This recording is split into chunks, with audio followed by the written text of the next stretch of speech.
Good evening, Julia and Margaret. Just to let you know, we're waiting on one commissioner who just got here, so we'll be starting in about 2 minutes.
Go ahead and call Planning Commission to order.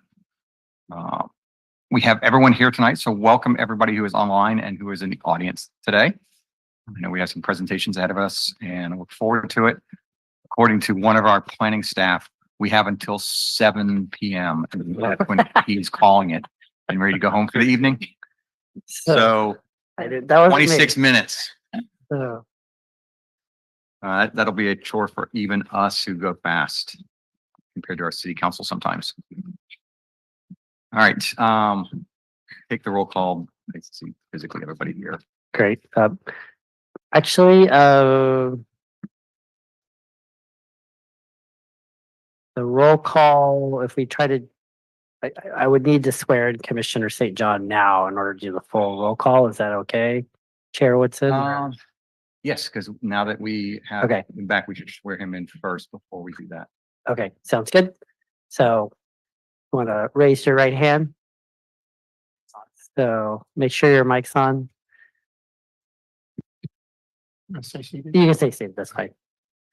Say, I, Richard St. John, Richard St. John, do solemnly swear Do or solemnly- affirm do solemnly swear or and defend the Constitution of the United States that I will support and defend the Constitution of the United States and the Constitution of the State of California and the Constitution of the State of California against all enemies, foreign and domestic, against all enemies, foreign and domestic, that I will bear true faith and allegiance to the Constitution of the United States that I will bear true faith and allegiance to the Constitution of the United States and the Constitution of the State of California, and the Constitution of the State of California, that I take this obligation freely that I take this obligation freely without any mental reservation or purpose of evasion, without any mental reservation or purpose of evasion, and that I will well and faithfully discharge the duties upon which I'm about to enter. and that I will well and faithfully discharge the duties upon which I am about to enter. Congratulations, Commissioner St. John, you're back on the commission. So, Thank you.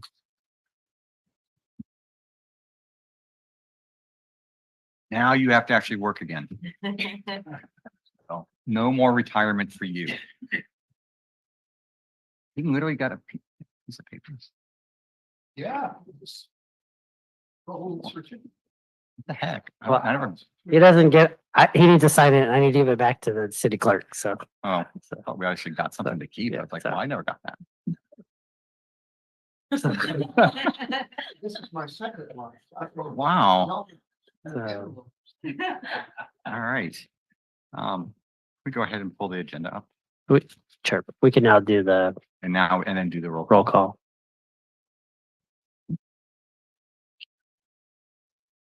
The 9th. Chair Woodson, would you like me to do roll call? Yes, please. Commissioner Barron, Commissioner Rana, Commissioner Walton, Here. Chair Woodson, Here. Commissioner Herr, Commissioner Jacobson, Here. Commissioner St. John. You have full quorum.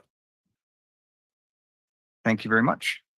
All right, so we have now got our commission back together for a meeting, and then it's going to change again. Call to order. We've done the roll call. Next up, we have a moment of silence in the Pledge of Allegiance. And I told you I was going to put you back to work. So you are going, would you mind doing that today, please?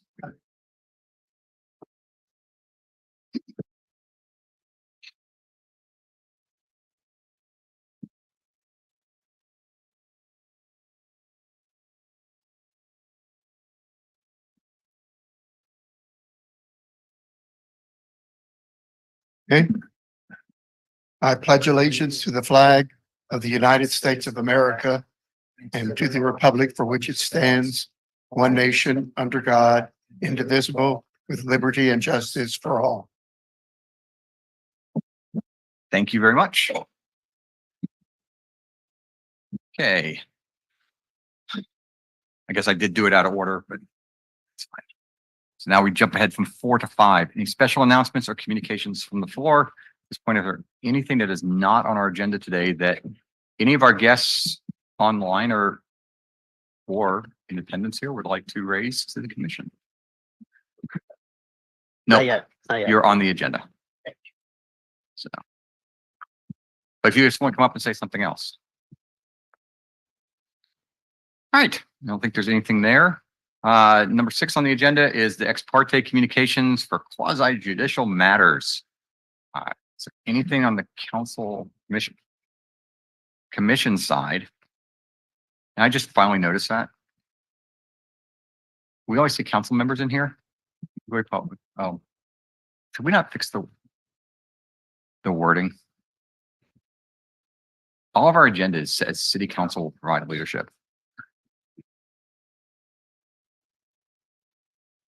We'll make that correction. That's fine. Yeah, I 2.5 years, I hadn't ever noticed that we literally say city council in every reference here instead of planning commission. That's fine. I mean, it's okay. Yeah. I know. I understand. It's fine. All right, is there anything that has come up or anybody on the commission would like to raise? Communication? Okay. Perfect. Okay, moving on. Next thing up we have is our consent agenda for tonight. We have one item on our consent agenda, which is approval of our minutes from the April 11th meeting. Are there any comments or adjustments that the commission would like to make to the minutes from, actually it was beginning of April meeting?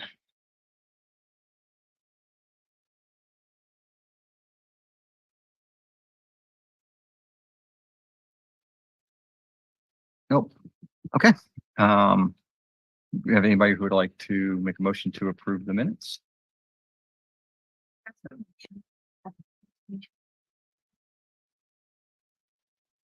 Okay, in a second. Okay, Commissioner Rana seconds. We have to take a little, I always forget this. Can we just do a vote of, we have to do a roll call? Can we just say agree or not agree? I mean, it's going to be unanimous. That's fine for this one. It's fine.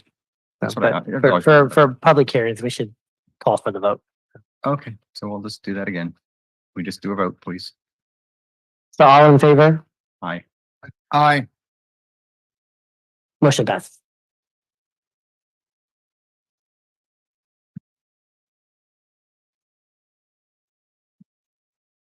Well, we can talk offline. All right, next up is we have informational items. We have, I believe, one item today, which is our affordable housing testimonial. Yeah, so where I live in the Bay Area, May is Affordable Housing Month. I haven't seen it as supported down here, so this is part of my initiative to help build support for Affordable Housing Month in May. This will be an annual thing we'll do with the commission. Other cities I've worked for, commissioners will work in the affordable housing side or go to some type of affordable housing event. So today we're very privileged. We have a couple people who are willing to share how affordable housing has helped impact their life. Just because the Planning Commission touches on affordable housing and housing projects so much, that would be good for the commission to hear from people who benefited from these type of projects. So we have one member in the audience, we have a couple online, so it's up to the chair if you want to have the people online first or the person in the audience first. That's your call.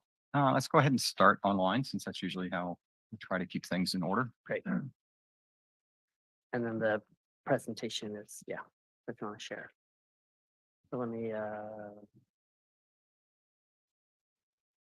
we have Nick from Habitat for Humanity. We have your presentation. Can you guys hear me Can you okay? hear us? Yep. Perfect. Awesome. Well, thank you everybody for having me. My name is Nick Kite. I am the Director of Restores for Habitat for Humanity Monterey Bay. So my specialty is in reselling used items to raise money for Habitat, but I'm going to talk about affordable housing. And I came to the City of Marina's Planning Commission meeting because I used to live in the City of Marina. It's very near and dear to my heart. So I love it here, and I would love to see more affordable housing in Marina. Next slide, please. Nick, could you speak up a little bit? Yeah, let me try to adjust my settings. That better? Yes. Okay, perfect. Next slide, please. All right, so a little bit what I'm going to talk about is what we Habitat for Humanity Monterey Bay do, some of our current projects, and what our next steps and asks are from the city and from our community. Next slide. So a little bit about Habitat for Humanity. Next slide. We were started 35 years ago, and our mission here is to build decent, affordable housing and provide home ownership opportunities to qualified families who live and work in Santa Cruz and Monterey counties. In 35 years, we have built over 67 homes in 6 cities here in the two counties, Santa Cruz and Monterey. We've put 70 families in homes and housed over 100 children. We have had over 6,000 volunteers at both of our construction sites and our restores, and we have logged well over 100,000 hours. In fact, there's a group of individuals that volunteer at our job site in Santa Cruz on Tuesdays called the Golden Hammer Crew, and they just got an award yesterday in the city of Santa Cruz, and they themselves have logged over 50,000 hours just for their group. So it's crazy. There's a lot of volunteer hours going into this. Next slide. This is our impact from last year. So our contributions, we brought in over $575,000 from 693 donors. We got $108,000 from vehicle donations. We put 17 families into homes last year. We built 5 homes and repaired, homes repaired or built 5. And we are, at the time of this report, we had 3 homes still under construction, but now we only have 1. We finished 2. Since this impact report was made. So we're well on our way, and we can share a little bit more about our current projects here in just a second. Next slide. So the community need, we kind of fill this gap of home ownership that you rarely see in affordable housing. Most affordable housing projects that go up are for rent and not for home ownership. So we feel that when you own a home, you have a sense of community stability, and you give the chance to your next generation to thrive even further. So the effects on the children are measurable. We just had a homeowner come in our office yesterday and tell us how well their children are doing in school and going off to college, and how they were really able to save to pay for their kids' college with our program and our affordable housing. So yeah, like I said, we build not only homes, but also communities and futures. Next slide. What we're currently doing, we have a 11-unit housing complex that we're on the very end of in Santa Cruz right now called Rodeo Creek Court. We've built some ADUs both in Santa Cruz County and here in Monterey County, including in Marina, which you'll hear about here shortly from one of our homeowners. We have 2 restores. One in our Santa Cruz County store is in Watsonville, and our Monterey County store is here in Seaside on 4 Door. And we do rehab and repair projects when we get funding for these projects for certain grants. So it really helps with that too. A selection process. So these are not free homes. You do have to qualify for them. These are for low-income families and individuals that make have an income of up to 80% of AMI or AMI. They have to also volunteer 500 hours of sweat equity building their home or their neighbor's home. And then their mortgages are set up to where they pay no more than 30% of their income on their mortgage, property tax, and insurance. There's also resale restrictions on the homes that we build to ensure permanent affordability. Next slide. Current projects. Next slide. So I mentioned Rodeo Creek Court earlier. It is an 11-unit housing complex on Harper Street in the Live Oak area of Santa Cruz. We started this in 2022, and we will be finishing this project next month. We will be putting our 11th family in this home. This project includes also 2 fully ADA accessible homes for some handicapped individuals and their families. We also have built some accessory dwelling units in Santa Cruz and here in Marina. We partnered with the city of Santa Cruz where they provided a soft loan and paid for half of the cost of the ADU. Habitat donated the other half, and then the homeowner could pay that off over time, and it's really helped. Some of the situations that this was really great was for seniors who have a big empty house and they have land, and they built an ADU where they could live in and then rent out their home to help supplement their income. So it's a good way to stay in your home. Next slide. Some hot points on the Rodeo Creek Court. 2 of our families lost their rental homes in the CZU fires, and we were able to give them now permanent affordable homes here in Santa Cruz. We also did 1 disabled Navy vet for one of our ADA units, and then the other one for our ADA unit is a quadriplegic who was injured in a surfing accident. And that will be done, like I said, next month. Next slide. A little bit about our restores. They're open 7 days a week. We have 2 locations, like I mentioned.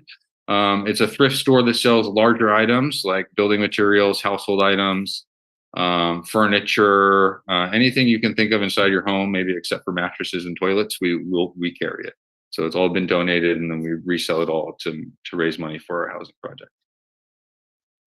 Next slide. All right, some of our upcoming projects. Next slide. Our next project we'll be starting is in the city of Watsonville off of Airport Road. This is going to be 13 homes. They're going to be duplexes. And we were breaking ground this summer. The land was donated to us by the city of Watsonville. It's mainly how we get all the land for our building projects, is it's either donated from our local cities or the county. And then our upcoming projects, Monterey County, maybe Marina. How can you help? Next slide. We want to expand our footprint here in Monterey County.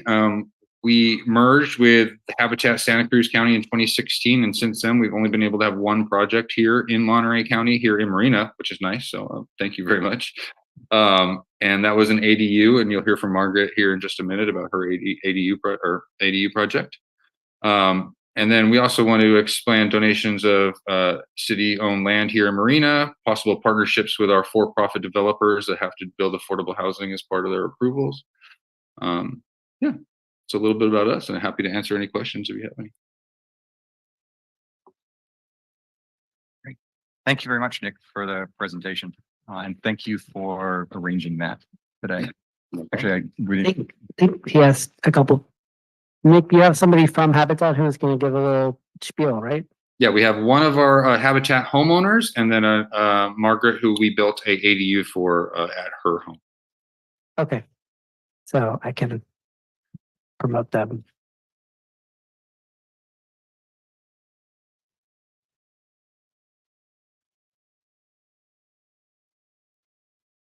Margaret.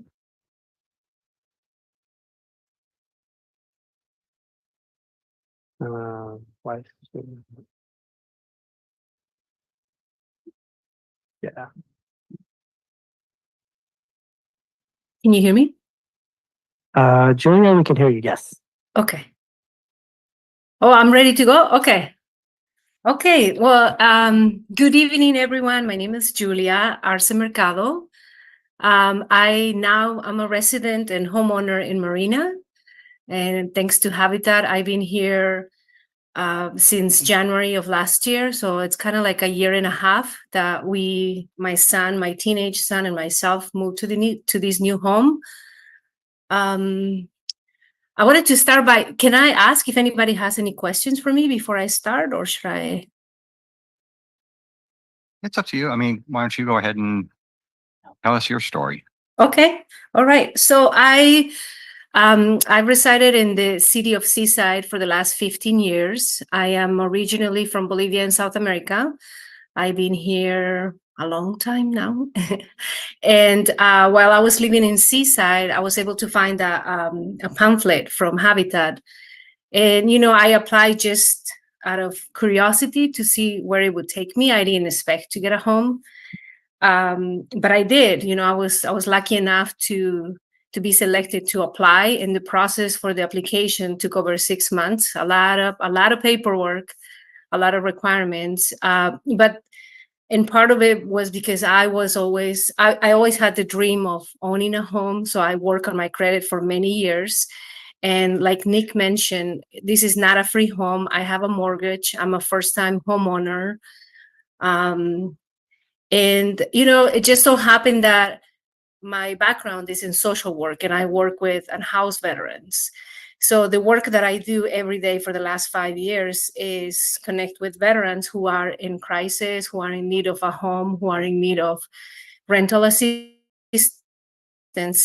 So every day my thought was, maybe I'm going to become one of these, clients one day, because I cannot continue affording my rent. And so when Habitat happened and it made it possible that I own a home, now I have a sense of community because I feel that I'm part of Marina, and also because I feel safe. I know I can afford my payments. And just to give you an idea, the 80% that Nick was mentioning is $84,800. I have a master's in social work.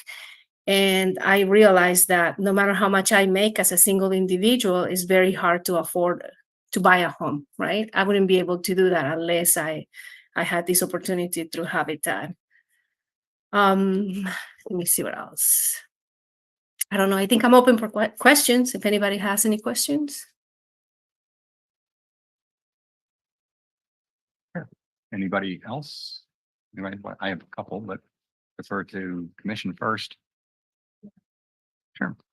Commissioner Brown. No.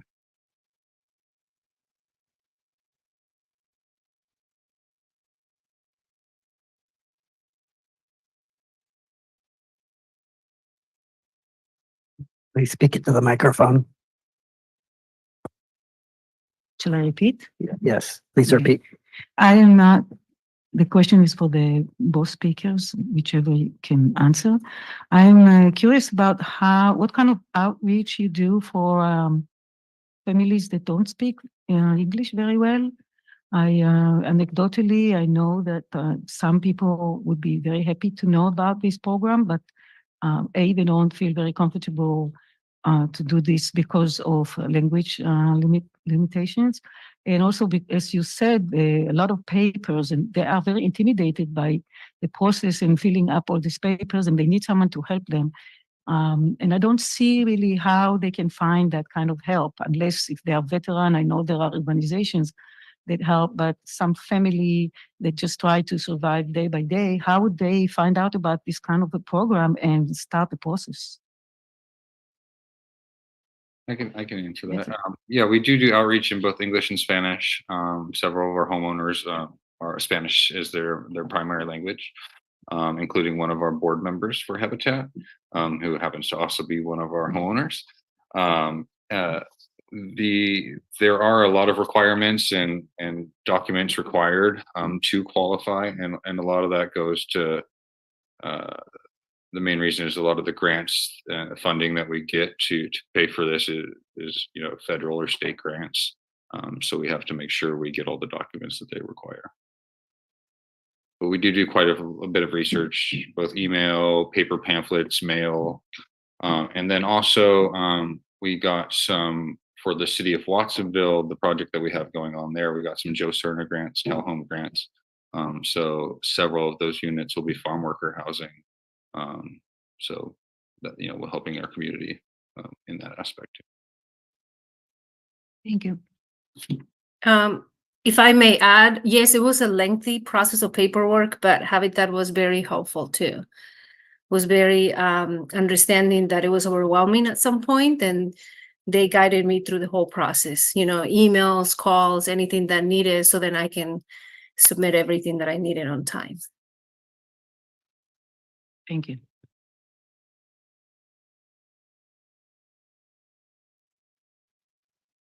Yeah, thank you, Chair. For Julia, just a couple of questions. One, did the city of Marina donate the lot or the land for your home? I'm sorry, what? Did the city of Marina donate the land that your home was built on? No. No? I think that they did, and it was a long time ago. Julia's home isn't new. It was actually a repurchase. So the previous Habitat homeowner that lived in that house passed away. And so Habitat has the first right of repurchase. So we repurchased the home and then put another Habitat family into it. But I believe the home was, the land is right there off of Palm. Was donated by the city, I believe, long ago. Well, that answers my second question. I was wondering what part of Marina was the home? So it's just off of Palm. Thank you very much. Any other questions? Okay, I have two. Probably Nick for one, and then Julia for the other. I'll start with at the Nick side. And I'm just kind of curious from just a veteran's perspective, which is an issue closer to my heart. How are you working, or are you working with down here in Marina specifically, would be the VTC and what they are doing overall? But then even up in Santa Cruz with the veterans organizations up there, is how do you create, and if we scale it to other organizations, how do you create those partnerships and ensure that they grow from more than just a initial meet and greet type of thing into something that turns into a viable solution? Yeah, that's a hard question to answer. Great question. And veterans are near and dear to my heart too. My father's one. I was born here locally on Fort Ord many years ago. So the veteran community here to me is important. Our restore is located on the former Fort Ord also. So we have a lot of veterans that come into our store. But fostering these relationships with these other organizations that are helping vets is hard. It takes time. And unless we really have a project or something that we can work with them on, then we can't really move forward with that at the moment. And then for Julia, I think the thing that struck me, and this kind of goes back to my deployments with the military, which is kind of the rubric of security. You mentioned you labeled it safe. To me, I put it all under the idea of security. That there's obviously a lot of places in this area we talk about food security in the agriculture industry here, but then there's physical security. I mean, when you think of safe, how do you actually define that? I mean, was it physical safety? Was it life safety, or basically being able to create some place that has long-term commitment to you? Probably a hybrid of a number of different things. I'm just curious at what you kind of thought about as you go through that process. Okay, so when I mentioned that I felt safe, I meant that, let me see. So I, like everybody else, right? We all get up in the morning, go to work, come back, have a routine. We establish what we're going to do. And we know that sometimes we live paycheck to paycheck, right? And we know that if we don't have a plan that includes having a specific budget that we can pay and an overall plan for long term, then we don't have that safety, that sense of safety that a lot of people I see around me that I work with, that are my coworkers, that sometimes they know that no matter how much they make, they're never safe in their home because they don't own their home.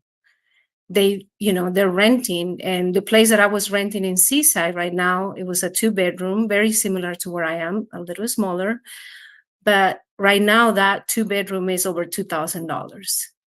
So there's no way that with the income that the medium income in Seaside or Marina can afford to live on their own, like 2 people, right? 1 adult, 1 child, and pay 2,000, 2,300, which is kind of what it's running right now for a 2-bedroom.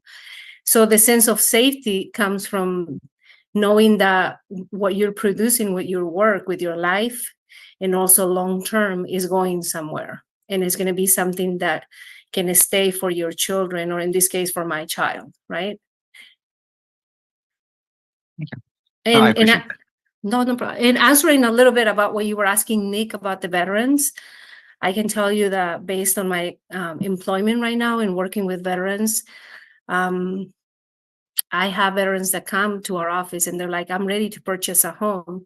Unfortunately, I have they have the ability to do the home loan through the veterans, but they cannot find a place that they can afford.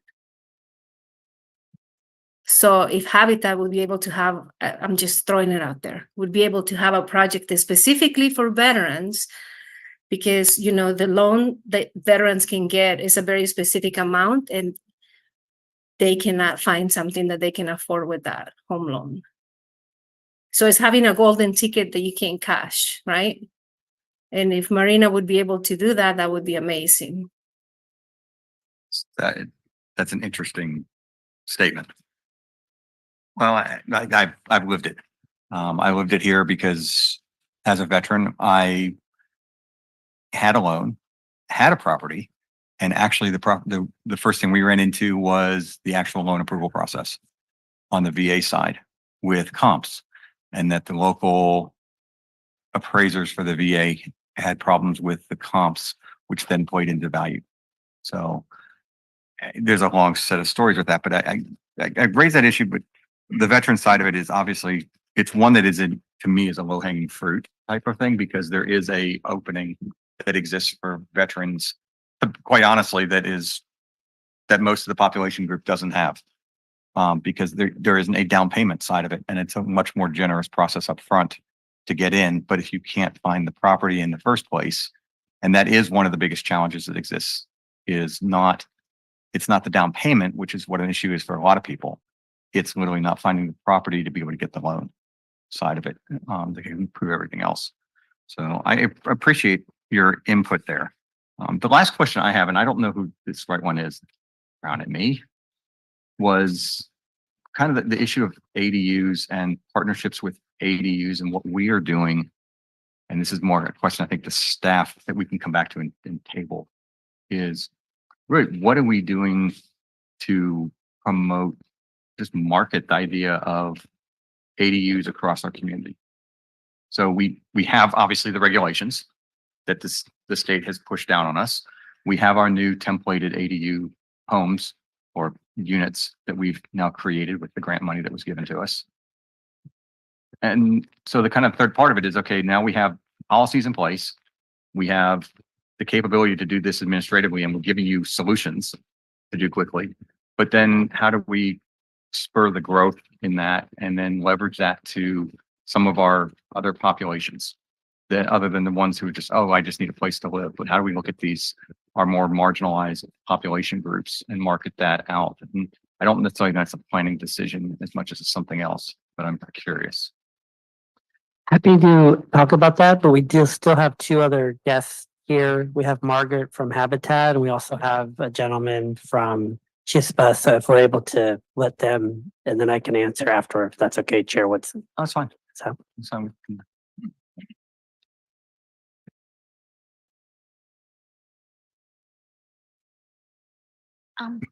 I have 2 questions. One is, I think the first one applies more to Nick. So, for the houses offered by Habitat for the Humanity, is it offered for the U.S. citizens, or does it apply to green card holders or foreign nationals? Because Julia, you said that you're originally from Bolivia, so is there a particular group of population that Habitat for Humanity is interested in? That's a good question. I think Julia went through the process. Maybe she can answer that a little bit better. My expertise, like I said, being the restore director, is running our stores. So that's a very specific question. I can't really help. I do know that they have to live and work in the county with for at least a year to be qualified. So that is one qualification. But as far as being a U.S. citizen or not, that is another good question. I think it's going to depend on where the funding comes from. Okay, then I can connect it to my next question, which applies more to Julia. Julia, you said that you had to submit tons of paperwork, a lot of paperwork. So could you share with us some of the paperwork that you've submitted that, shows your qualification for the program? Yes, sure. So I am, just to clarify, I am a U.S. citizen. I became a citizen about 18 years ago.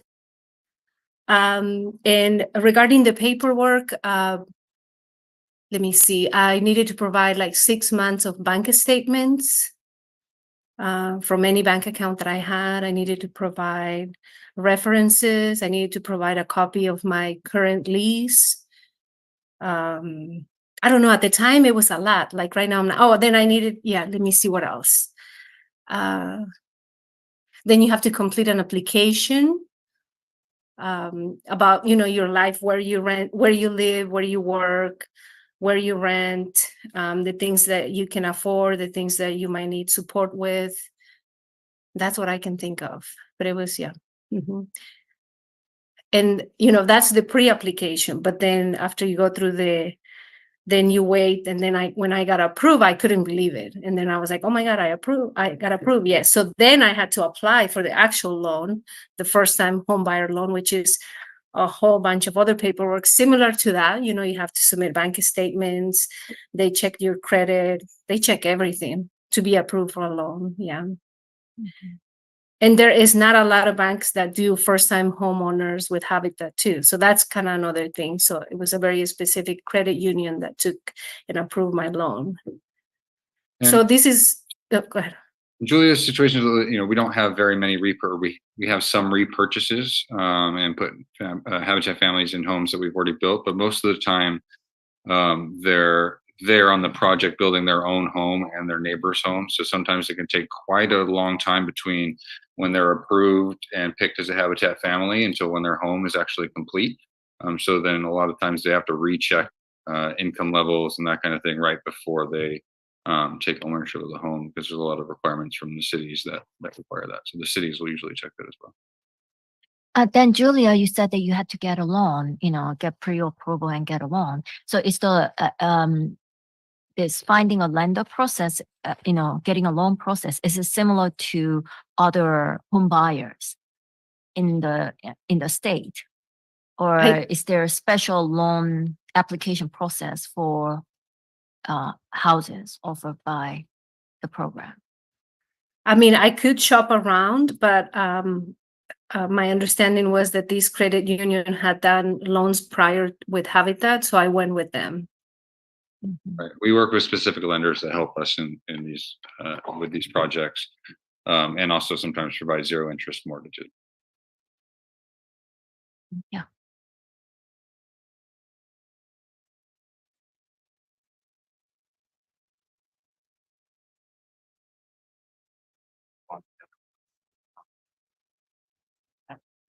And I'll be really fast. I only have one question. I was wondering if Nick could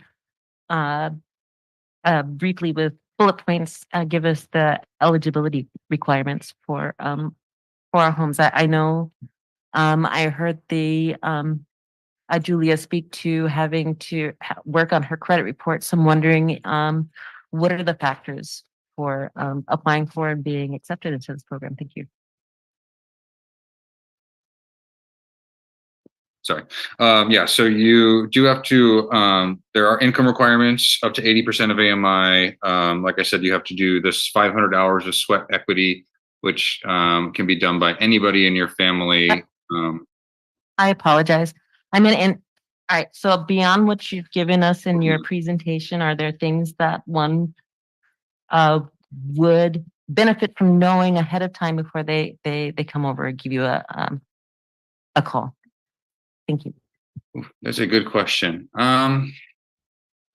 I mean, always working on your credit is always a good thing. I don't, that has anything to do with getting a home loan with us. But just making sure that you have all the documents, or try as much to get as much documents beforehand as possible that you'll need, like your pay stubs, your tax returns, bank statements, that kind of thing. It is a long process, so be patient. Is all I can say. You know, it's not you're not going to get an answer right away. We get lots and lots of applicants. You know, we have 11 homes, but I think we got over 200 applicants. So, and then we have to whittle them down, see who's qualified, and that kind of thing. I do appreciate your answer.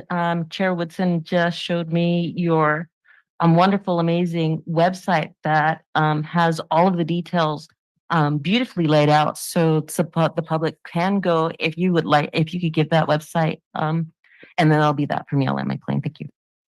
Yeah, the website's habitatforhumanity.monterey.org or habitatmonterey.org. They'll take you all to the same place. All right, Commissioner Rana. Yeah, I have a couple of questions. The first one is that how is your criteria to identify beneficiaries different from other builders? Because any new development, some percentage is kept for affordable housing. So how does it differs? Your criteria differs from them. They have to qualify for a mortgage. Is probably mainly the criteria. They have very similar AMI restrictions, but I would say the ability to pay a mortgage as well as to volunteer those hours on the job site to build the home would be the differences. Okay. And the next question is that you build a house and offer to the beneficiaries, or you identify a beneficiary and then build a house, because sometimes a beneficiary might have some special needs and you cater for that. So how does the process work? So it kind of depends on the project. Sometimes we select multiple families. So for the 11 unit complex that we selected, or that we built, I think we selected 5 families at first, but we didn't specify which home they were getting, because there were some that, you know, would qualify for the ADA compliant home, and that kind of thing. So it really just depends. Most of it, like in Julia's case, you know, we had the house already completed and got it from a repurchase. So that one was already built before we picked the person who gets the home. So it just really depends on each project. Thank you. That's all. All right, thank you. I think we've got lots of questions now. So let's go ahead to the next speaker. We have Margaret from Habitat still on the line. All right, Margaret, please go ahead. Thank you, Margaret, for your patience. Hello, my name is Margaret Bernier. I've been living in Marina for 10 years. And I'm retired from 2 careers, teaching and civil service. And realizing I didn't have the income to manage living in California anymore, especially in retirement, I was looking at solutions like just really feeling desperate. What am I going to do? Should I get a reverse mortgage? But even worse, trying to think about, oh, am I going to have to sell my property and move out of state? And one day I saw this ad on Nextdoor app about a new program, and it was called Age in Place with Habitat for Humanity. So basically, you acquire a loan, and it's low interest for funding to actually fund the ADU, and then the ADU provides rental income. Unfortunately, I've heard that this program is not in existence anymore. I think maybe I'm actually the only one who's done this program, which is tragic for any other senior in this situation. If not for this program, I would have been forced to move away from potentially my family. And we're a small family, but we're very close. And I'm single, and I was trying to figure out, well, gosh, where am I going to go? And if I have to leave California, and it's just it was a tough time. So this was a port in the storm. So the opportunity of having this ADU built in my backyard has impacted my life, and it's just immeasurable. So as I see Marina growing and prospering, I love Marina. I've, like I said, been here 10 years, and it's a wonderful community. So, but the best part is, being with my family. My wish would be there could be some kind of resurrection of this age in place program to help anyone in the same situation that I found myself, facing. And maybe some, the inspection approvals were a bit tough to get through, and maybe lowering some of the permit fees would help. And it was a little arduous. And I just really appreciate the opportunity to speak today. And if there's any questions I can answer, or I can be available in any kind of way to help. Thank you. Thanks, Margaret. Yes, Guido. Sure. I don't think I have really only one question. I was looking at and knowing a little bit about the aging in place concept. So I just want to make sure I understand, right? You had a home here, and the Habitat for Humanity helped create a ADU that you are able to move into and keep the main property. I'm trying to figure Right. out how Yeah, it's so you live in the ADU, and then basically somebody else has the house, or no, I you can do live, either one.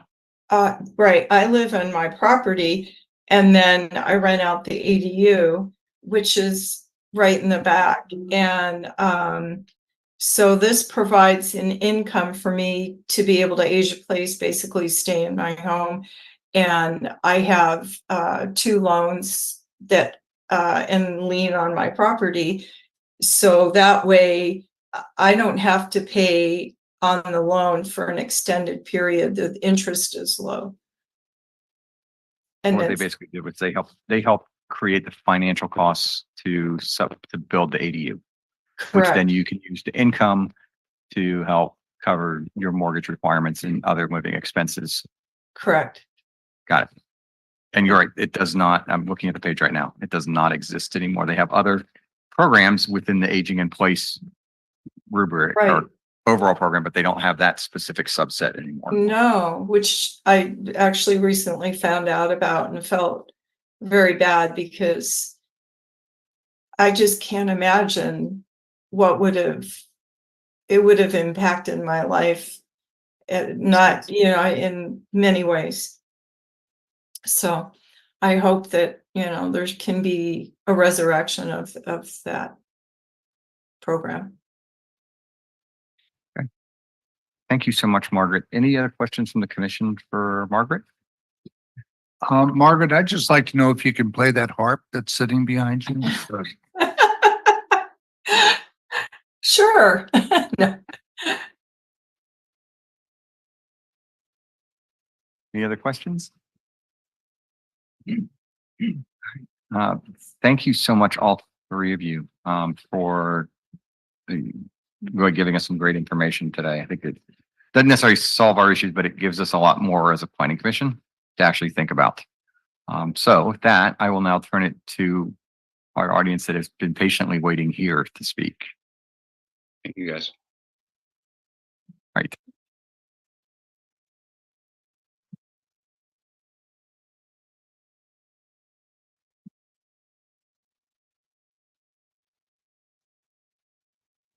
Oh, thanks.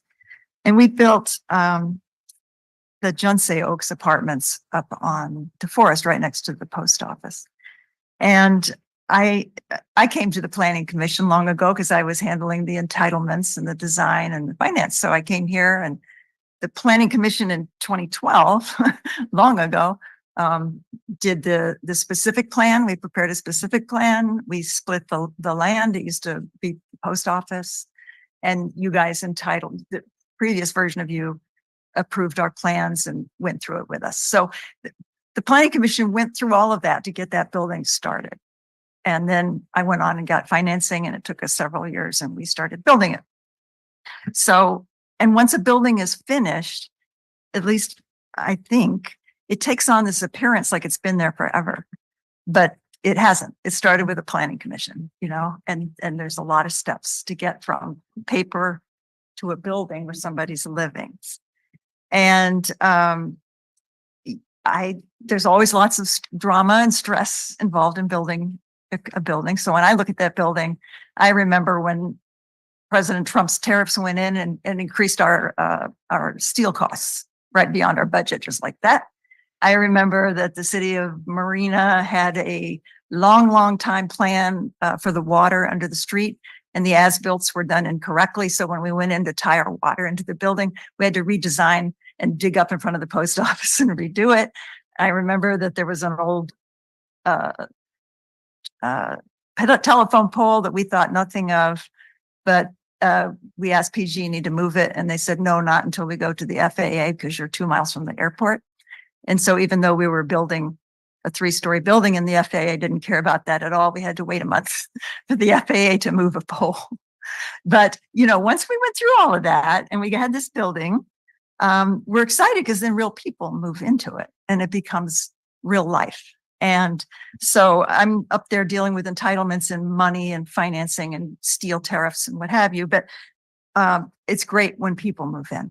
And actually, this is my first time meeting Tom Metropolis, who is living in the building. So he's going to speak to you tonight. I hope you don't mind. I've prepared something. I'm not accustomed to speaking in public. I'd like to thank the commission, Guido, and of course, Dana. My name is Tom Metropolis. I've been a resident on the peninsula for over 40 years. During that time, I've worn many hats. I've been a single parent, father of 2 wonderful boys. I've been a businessman, a student, a cancer survivor, and most recently, a proud grandfather. 10 years ago, I learned that I had a cancerous tumor the size of a chicken egg in my right lung. And I found out about this by accident because I had insurance for my boys. I couldn't afford it for myself. Once I was diagnosed and the biopsies were done, they determined it had to come out immediately. I was fortunate to have a great surgeon, and I kept my blessings every day. The surgery was a success, but after that, I literally lost everything that I had. I lost my business. I lost my savings. I lost my home. I was 48,000 away from having a manufactured home in the El Rancho paid off. And financing is different with mobile homes. So pretty basically, I lost the thing. I did have some time to make plans for how I was going to get along. And pretty basically, I got an old Suburban and modified that. And I lived in it, my dog and I.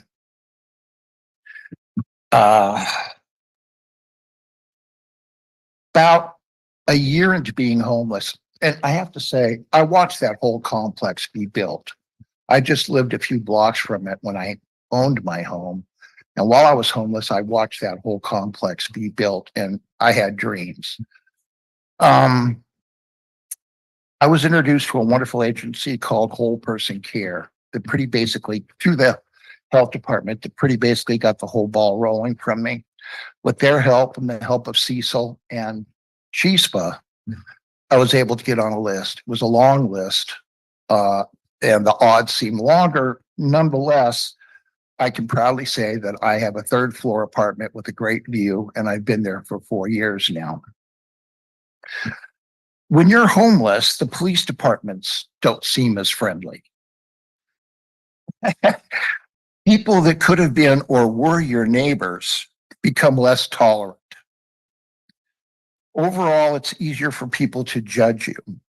I understand better than most that there is a percentage of homeless people who are hopeless or simply resign themselves to that lifestyle for whatever reason.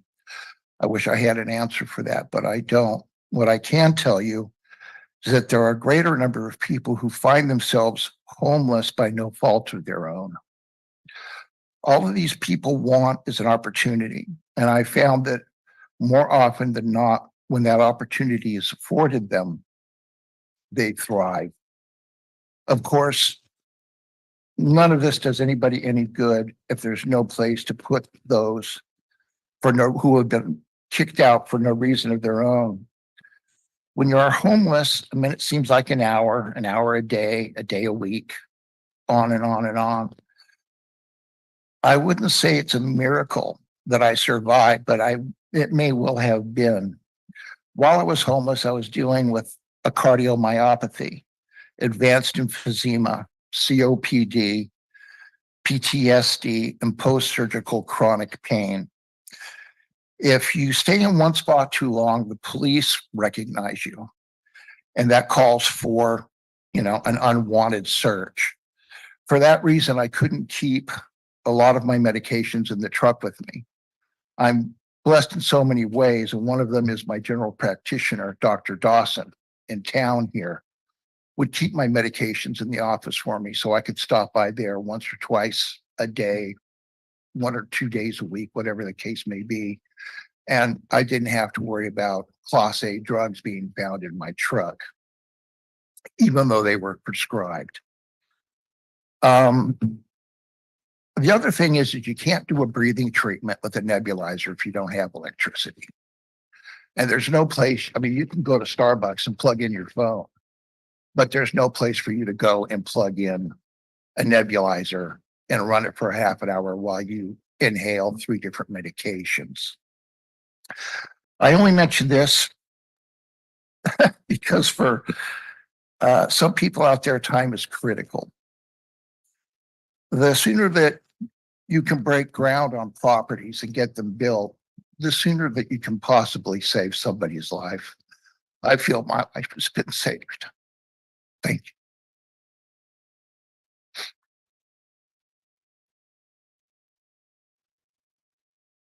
Thank you very much, Tom.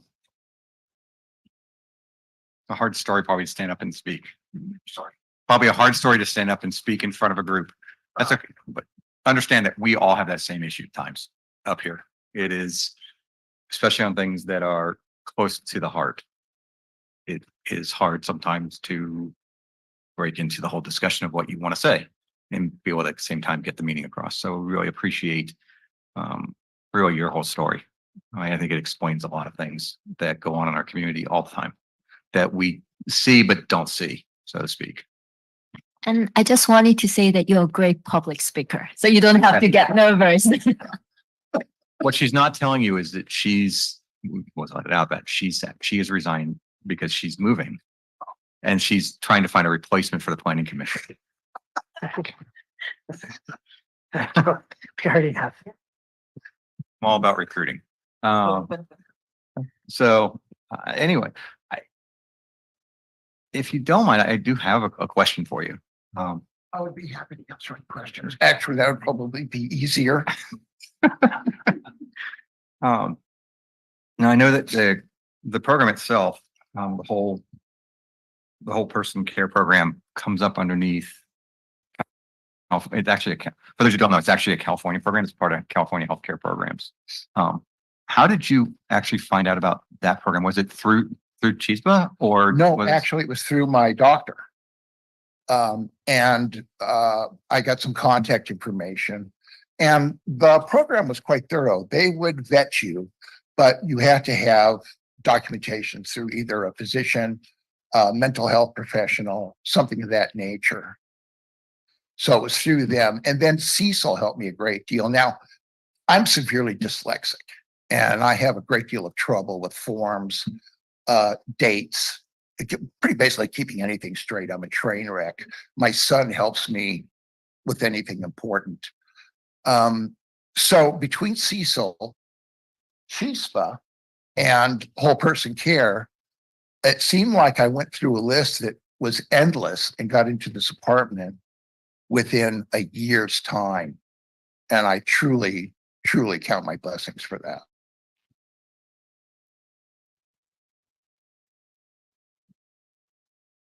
Thank you for that. It's interesting because that was the next question. The only other question I had, because I didn't want to leave you on a spot standing up there for a half hour, was just the timeline that all this kind of developed and moved through the process. Well, it was expedited in that I believe they had a certain number of units available to them. And it was, and I may be mistaken, but if I'm not, it was a use it or lose it type of affair. So the people that they vetted to best fit the demographic for that building got an interview. I remember on my interview, I went in with, she was Victoria, she was my building manager up until recently. And I remember I went in, I had a Ziploc baggie full of nickels, pennies, and dimes, and I wrote bribes in great big letters. Slapped that down on the desk during the interview. I think it was over her head, but Victor gets it. It would have worked with me. Thank you so much for You're that. welcome. Any other commissioners have any questions? Commissioner Rana? Thank you very much for sharing your story with us. Thank you, sir. My question is that what's your message for the city and the society to overcome the problem that we have faced? And because I see that this city is very friendly from that perspective. We have a mayor, I see him all the time on the street. And Mayor Bruce is I great. know him personally, and he reaches out if there is somebody in need. So what else Well, everyone can do? from what I've seen, and I could tell you, most of the people, I really tried to keep to myself for that 18-month period I was homeless. I pretty much felt doomed, and I had a pretty successful business. I had a location on Cannery Row, and then I moved into more of a mobile atmosphere. It was a retail business. And I think the simple answer is bureaucracy is the biggest problem. You know, as Dana was saying, you know, steel tariffs, planning. It seems to us that it's the planning and the back and forth. It seems like nitpicking when you're wondering where you're going to sleep. And if there was a way to find property, allocate it, streamline the planning portions and get the thing built, it would be a great service to a lot of people who are struggling. You're welcome.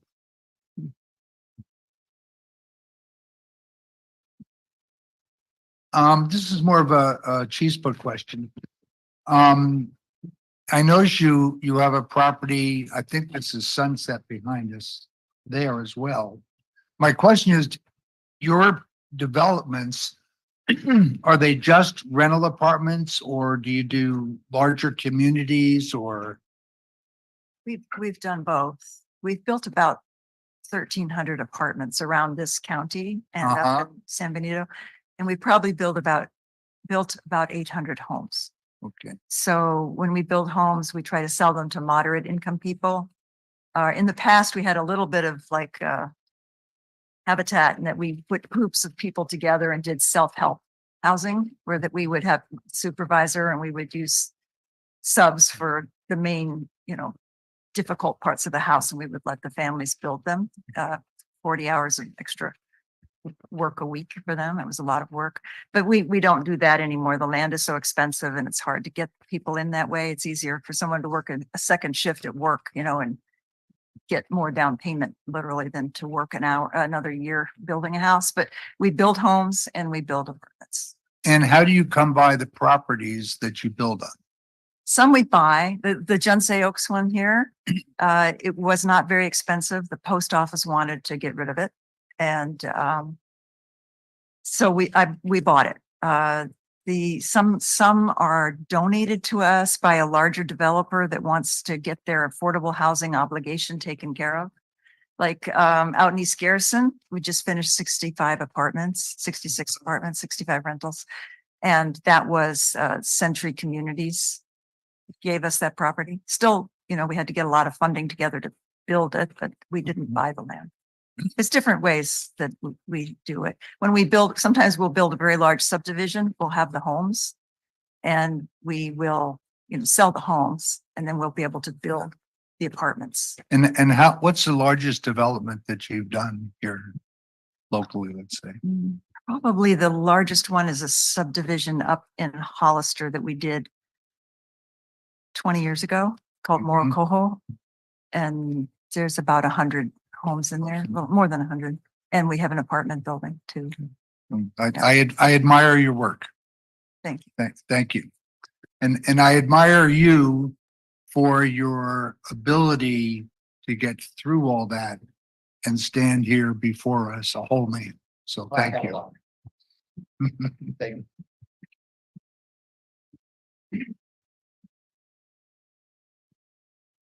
This is why you put this on the agenda tonight. So we just, as we started, so as long as I work here, we'll continue to have May as Affordable Housing Month and we had worked with Satish from Habitat prior to him leaving. But so we're going to try to find more opportunities for the commission, like I said, to maybe volunteer at a affordable housing site, maybe have some more testimonials next year. Hopefully next year I'll have more time to prepare a proclamation. And then if we can build support for that, maybe eventually have it also at the city council. So the city council can kind of put a face as well to the commission to what affordable housing is in the community here. We appreciate all the speakers today and thank you for being here. The rest of the agenda is a bunch of boring planning stuff. You're more than welcome to attend, but you're free. If you stay, you can become a commissioner. I might not be the best. Well, people say that about me all the time. So, I would disagree. but again, thank you, everybody online and here. I think we have one more comment from Commissioner Walton had one statement you want to make. It's just a quick question for Guido.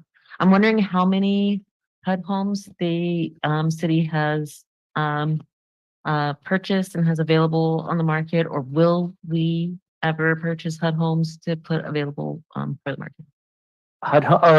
So with the big three projects that you're all aware of, Sea Haven, Dunes, and Marina Station, the city is actively working on 625 affordable units that will be built the next 8 to 10 years. If the downtown plan is adopted, that's another 3,000 housing units. 20% of that would be affordable. So that's a potential another 600 affordable units in the downtown. So that's about 1,200 affordable units that could be built in the next 8 to 10 years. I'm wondering I'm wondering if I ask my question clearly more. Let's see if I have another bite at the apple. I'm asking specifically with respect. I know HUD buys homes from cities and then they work with people who are eligible to purchase homes through HUD and make those available. I believe Monterey and Seaside both have that type of program. I thought that we did too, and we had a couple. I'm not that long ago, a few years ago when I asked. So maybe I'm wrong, but You might be referring to CDBG funds, which we get of county funds for that. We're not a direct recipient of CDBG funds. I'm not sure what that acronym is. Community-based development block grant funds. That's the HUD fund. Okay. Yeah. Thank you.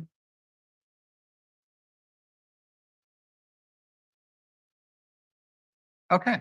I think that takes care of the consent agenda or informational item for today.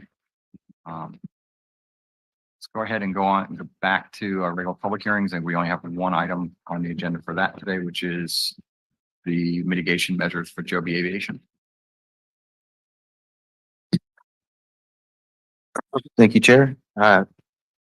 So this item came to you fairly recently, back in February for the design review, site architectural design review, which was a redo from the 2020 site architectural design review. So as you are aware, the original project was 580,000 square feet. It was going to be 2 phases built out. And since that time, they've reduced the scope down to 226,000 square feet for the Joby Aviation Manufacturing Building out at the Marina Airport. The applicant reached out to staff back in late March about the mitigation measures required for this project. Staff started looking into them. We met with the project biologist for the mitigated negative declaration from Denise Duffy back in April, early April, and went over each of the mitigation measures, which are before you tonight. So just briefly to show you what's in the staff report, this is the 2-phased original plan from the mitigated negative declaration and the original design review application. You can see it spans a much larger footprint. This is the current project scope. You can see that some of the parking lot goes beyond the building, and but the building itself is mostly behind the Joby Aviation tent that's existing at the airport. Oh, sorry. So, as I said, here's the 2 scopes, and the current scope in the next slide I'll show you. Here you can see that the green on the screen, that's the white tip clover swale, and then the white on the screen is the Monterey spine flower. Those populations are not impacted by the current project. The blue this is from the applicant, but the blue represents more than just the aviation building. It also includes part of the parking lot, but you can see that just past it, the tarmac actually extends beyond it. So the area that they're going to be doing for this project does not impact any open ground area. It only impacts the existing tarmac. So that reduces the mitigation measures for all the different biological impacts. So staff has reviewed those and has provided you with substitute mitigation measures. I can pull those up if you'd like to look at them. One of the planning commissioners noted some minor changes to the text, which I've implemented into the mitigation measures. That you can see here, I bolded a few of the words that when we copied these over from the PDF, there were some copy errors, which I've corrected now. So those are corrected on the actual findings. Yeah, I just wanted to help focus the commission. So because the mitigated negative declaration was prepared for the project and we're swapping out mitigation measures by CEQA, we're required to have a public hearing just to tell the commission and the millions of people who are interested that the reduced project does not have any additional environmental impacts. So that's really what we're here for today.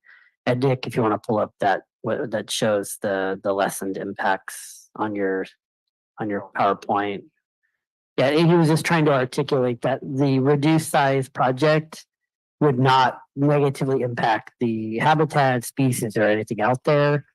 Normally, this is not something we would bring to the commission, but there's a provision in CEQA that says if you swap out mitigation measures, you're required to have a public hearing. So that's really why we're here today. So just wanted to help the commission. And just to close the loop completely, we're not ruling out the potential for a phase 2, but that's not currently part of their plan. So I've written the staff report and the findings as such, that as the current scope this is what we're substituting the mitigation measures for. If they do come back for another with a more expanded project, that's when we would have to redo would, for those mitigation measures would apply at that time. So for the current, this is just for the current scope. Be clear. All right, I turn it back to the chair. Thanks, Nick, for the update. I only have one question, and I probably missed it when I was looking at this before when they were here. So on page, I guess it's really, it's interesting. It's on page 10, but it's just really not addressed. So they, on page 10, the last item is mech safety issue measures. Number one, I guess it's just because it's four-doored and it's a closure and Army Corps still has control. That's why we have mech involved in this. I think it's kind of interesting because that's not going to be there. But it did open up kind of my bigger question of, okay, we're addressing, this really addresses mech. But at the same time, it doesn't address soil disturbance that with it, when they put in the foundation, if they come up with this finding environmental contamination when they're putting in the footings for this and they break because they are going to have to break the surface of that to put the building foundation in or to stabilize it. What becomes the mitigation for that if, for example, they come up with benzene? When they do that, because I see the mech safety measures, which, oh, okay, you find unexplored ordnance. Okay, we're not going to find unexplored ordnance on tarmac buried in the concrete. So that's beyond the scope of this mitigated negative declaration. And then what we're here tonight, that's going beyond what we're doing here. So I don't have an answer for that. That would be a case by case basis. If they came up with something in the field, they would probably contact staff and we would work with the agencies to correct, that's kind of a. Yeah, any kind of contamination. I mean, work would stop. We would test the soil. We would work with specialized Which I'm contractors. perfectly fine with. And what's interesting to me is that contamination actually includes mech is a form of contamination. Right. And it's interesting to me that overall, if this had just said contamination and had left it completely at that, mech or contamination, which could include mech, then it totally makes sense to me. So But this we is literally are highlighting mech only. this is a requirement from FORA for any Okay, so this is any type of development in former Fort Oil land. Every single mitigated negative declaration is required to have these mitigation measures. And so this is the same mitigation measure you'll find for any ground disturbance of any kind. It doesn't really apply. It most likely won't apply to this, like as you said, because it is tarmac and it's not open ground. It might have applied when there was open ground in the previous project scope. So No, even then that scope was a drainage ditch between two tarmac areas. we contemplated removing it. I spoke to the project biologist, but he's a biologist, not a mech specialist. So we focused on the spine flower and Mine is the opposite way. I helped develop the mech regulations back in 98, 99. Right. And it's DOD. So for me, it's one of those like, okay, I get it. It's fine. It was just an oddity to see a subset of contamination listed, but contamination not. right. And also this mitigation measure is just education and information, which is it's a pretty easy mitigation measure to knock off the list. So I'm not too concerned about it. It just was, I just wanted to understand it. So ultimately the driver is that, again, we can't get away from FORA. correct. So I'll just leave it at that. Okay, so on my side, I don't have any questions about this per se. Does anybody else want to have Commissioner Rana? Yes, my question pertains to page 9, mitigation measure bio 6. I will not read out the bio 6. It has 3 bullets and the finding is to remove the entire mitigation measure and substitute it with the first bullet of the 3 bullets, and 2 bullets are not gone from there. I don't see any reason why these 2 bullets are missing from what substitution has been suggested. Yeah, I can answer that.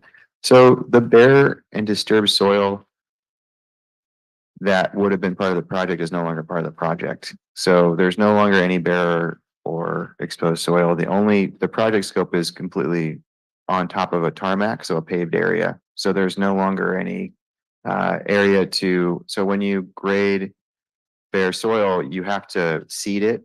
And that seed mix, they're saying here that if you do, when you seed it, to make sure there's not going to be basically dust and dirt flying everywhere, that seed mix is not going to have issues with it. That doesn't apply because they're not grading any open soil. So that doesn't apply to this project. And then the second one is they're not disturbing any areas. So it's also not applicable anymore. So neither of those two bullet points apply because it's just strictly tarmac.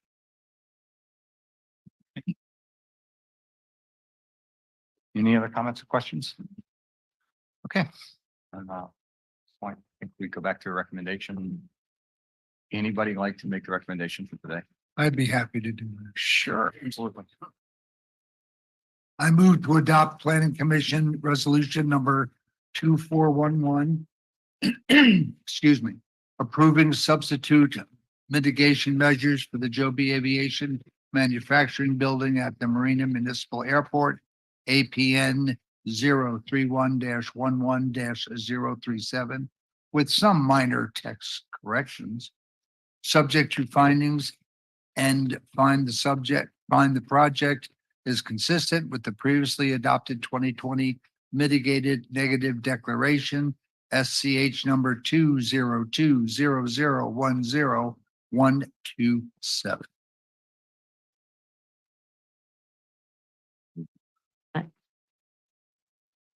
So we have motion, recommendation, we have a second. Take a vote. Commissioner Barron, Commissioner Rana, Commissioner Walton, Yes. Chair Woodson, Yes. Commissioner Herr, Yes. Commissioner Jacobson, Yes. Commissioner St. John. Yes. Motion passes. Great. Next up, paragraph 10, other action items. We have two tonight. Just so the commission knows, we talked about this before the meeting, but it's kind of what we're gonna know. The first one is we need to appoint a primary and an alternate planning commissioner to the tree committee. Given the change in the commission that's going to occur at the next meeting, what we're going to want to do tonight is modify that a little bit and only appoint a primary. And then when we have our new commissioner on board, just to give them an opportunity to say yes or no, that they would be interested as the alternate, we're going to table the alternate planning commissioner until the next meeting when we have the entire new commission in place. That said, is there anybody who is interested other than Richard to being the primary tree committee? Well, I already know that you have, we all are. And is there anybody else going once, going twice? By consensus, I believe, Richard, you are the only nominee who has an interest in being the representative. And so at that point, we just take an aye. You can say that's fine. That's fine. All in favor of Richard taking over his position that he had before on the tree commission, say aye. I pass and motion. Motion passes. You don't know how many emails I have gotten from the tree committee saying he's back. Make sure you reappoint him. So those nickels and dimes you've been paying them as bribes has worked. Okay, next one we have is a very simple thing, which is adopting the city council's rules and procedures. Fortunately, that I believe does not have a minimum time limit for meetings. So The only amendment is the document given to you tonight references 4 minutes. That was the council went down to 3 minutes per public speaker. So as part of your motion, can you just reference 3 minutes speaking for members of the public? We're doing this today because we've had a couple appeals that have come up from commission, and the legal team said, hey, do you follow the council's rules and procedures? I said, yes, by practice. And they said, well, that's great, but let's have the commission adopt it. So we do need you guys to adopt it. So I want to make sure that I've got that right. So when I understand it, and I understand why they've set it at 3 minutes, and they actually reduce it in process at times below 3 minutes when they have many comments to come forward. For us, keeping it 4 minutes, we have a massive audience that is always here willing to speak. But the ones who do show up usually have a real vested, passionate interest in the topic because they make the time to come to these meetings, whether it's online or in person. And so my question is, do we have to reduce that down to 3 minutes, or can we accept theirs with the exception of leaving it at 4 minutes? I thought we were at 3 minutes. We are. We've been in 3 minutes, right? Yeah, we're at Here 3 now. minutes. All right. We've never been So- forward. I was thinking we were at 4. I think We- that I remember one evening when there wasn't a lot of participation, but there was a lot of dedicated participation. And I believe you raised it for that meeting. I did 4 for that minutes. one because that was with the Lake Court, not Lake Court, the development across from Palm with the neighborhood with the well and Yes, Oh, Lake Court, yes. yes.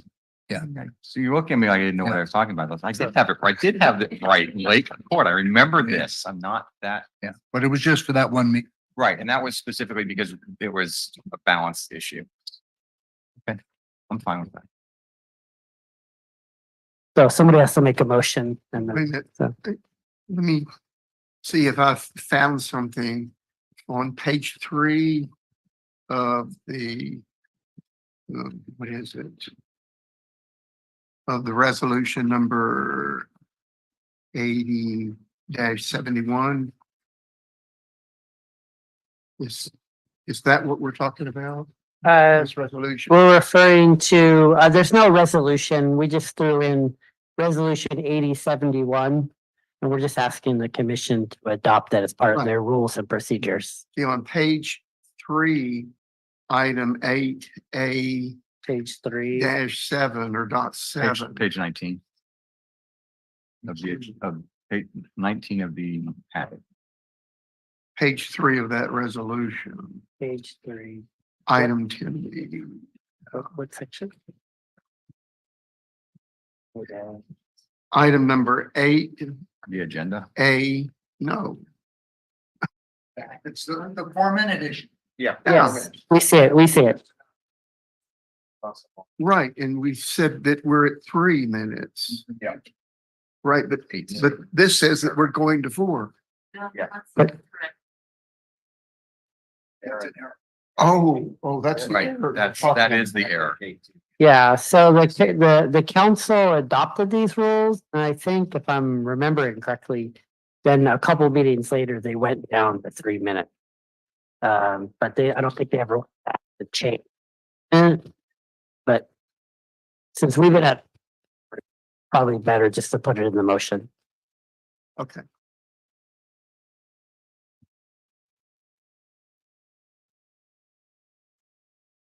Want to make the motion as the last motion.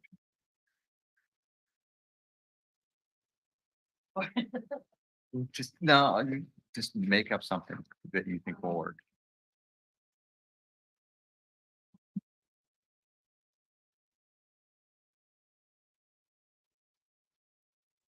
Formally adopt the council rules and procedures.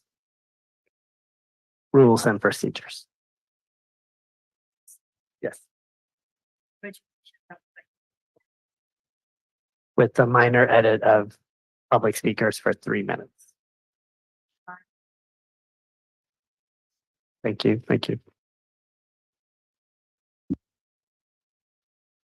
a vote for that, please.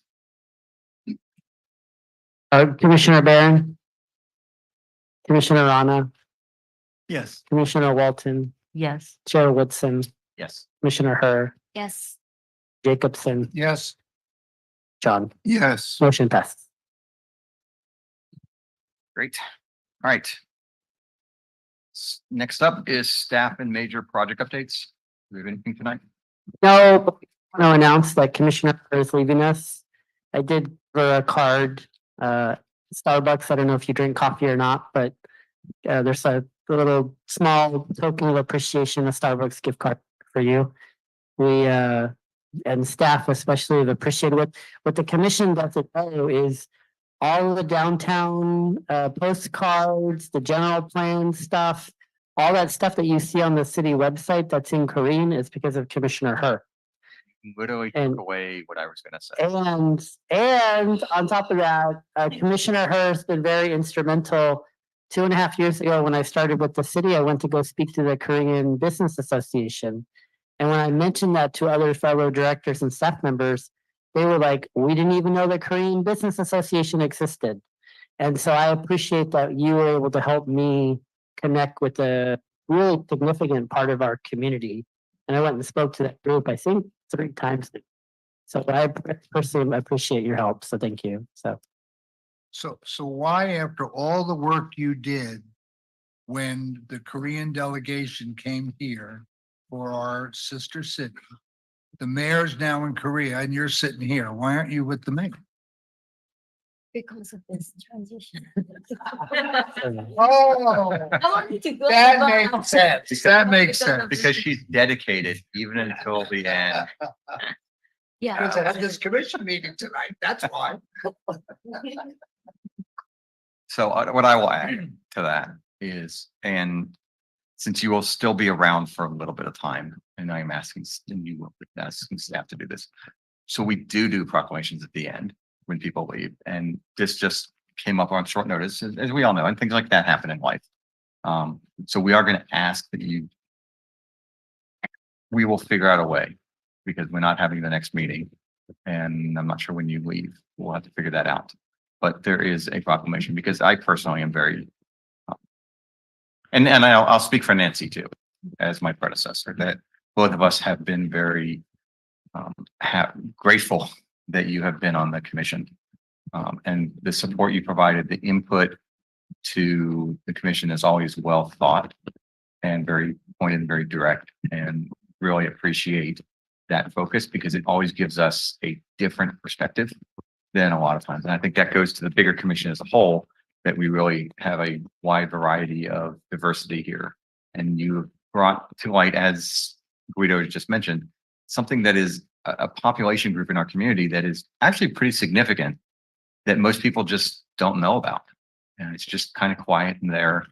There are 2 Korean gentlemen who are up at Cafe Mia almost every morning, because I see them almost every morning. And they just sit there and they talk, and that's a part of our community. And being able to link into that and understand what they're seeing, what they're saying, just like the speakers today, has been very important. And so I appreciate what you have brought to the city to help us become a better, more proactive city when it comes to planning and development. So thank you very much.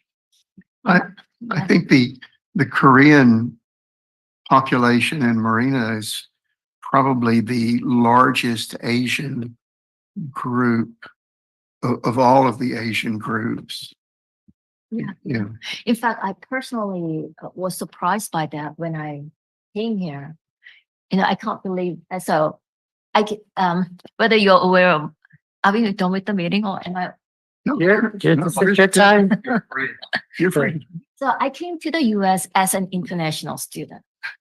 So I went to school in Pennsylvania, and it was because of the job that I moved to Monterey. And when I got here, I was surprised by, for example, Imjin Parkway, the name. I was kind of surprised and puzzled, because the word Imjin has significance in Korean history. So it implies it is the name of a river. And also it implies the particular year in history that the Japanese attacked us with the war that lasted for almost 10 years.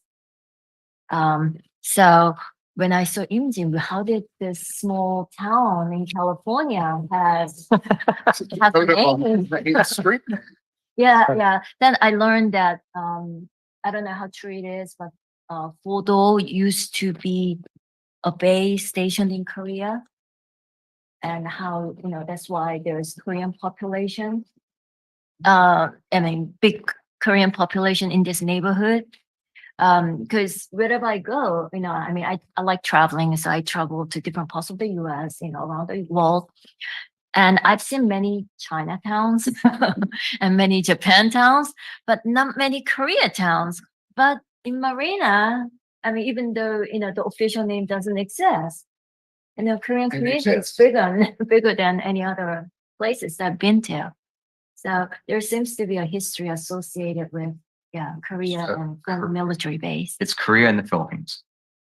So those are the two that you will find around the majority of the long-standing big deployment platforms. So the Fort Braggs, the Fort Ords, well, not Fort Braggs, Calaveras now, or Fort Liberty, which is now Fort Bragg. So the largest military bases in the country, Army bases, because we had such a large presence post-Korean War that stabilized there, and then such a large presence in the Philippines, you will find those two Asian populations. And it to your point, it depends on what that base was primarily supporting. So Fort Ord was a lot of ground troops that was supporting stabilization in South Korea. So you had a lot of Korean spouses Right, that ended and up their coming back, families. and their families that all moved back here. So you created that at a place like Fort Liberty, which is in Fayetteville, North Carolina. Mhm. Theirs, a lot of it ended up being in stabilization going back to World War II in the Philippines. Oh, okay. And so you end up having a large Filipino population Mhm. in that area. Both of them very like supportive, just great family communities and what they bring. But Mhm. yeah, it literally traces back to the deployment and soldiers finding spouses Oh, overseas. okay.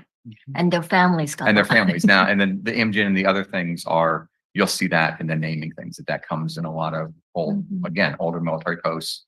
This soldiers and the units that came back in general, they brought back key parts of the history of that was important to that unit, or that was where they fought, or where they were stationed when they were there. And so IMGN, and the outside of it, I know it's the same thing. You had a lot of the 7th Infantry that were stationed along in that region. And so they just brought that back here, and that became how we got to IMGN Parkway. So, but it is kind of interesting. And if you don't know that, Right, you come into it like, well, wait a minute, why is that here? right, So- right. All right. I think nothing else. One thing I want to say is, again, I appreciate what you all put together and the order that you put the agendas together. Twofold. Number one, small, simple things on the agenda that take a few minutes, like appointments.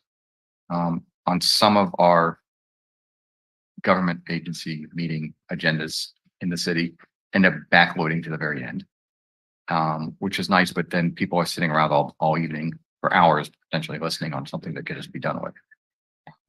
Number one. And number two, the opposite side of it is sometimes we promote, again, we leave people sitting around for hours sometimes. So I appreciate that you prioritize things based on what we expect our audience to be, engagement to be, because we're here regardless. But the engagement from our audiences, it's good to actually kind of plan that in there. And I appreciate that you put time into thinking about that, so that we're not just leaving them sitting there for 3 hours. You're welcome. Okay, I don't believe there's any correspondence. All right, so, yeah, you get to do this today.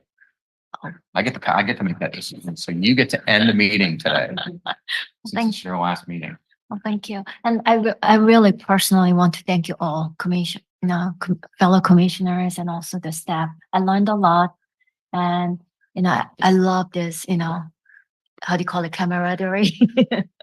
Yeah. And, let's be in touch. Yeah. So I will still be in the US. So let's be in touch. Don't be strangers. And I'm leaving my property in Marina. So I'll be coming back, Guido's just he's gonna build an ADU for you. So, okay, well then let's adjourn the meeting. Thank you. Yeah.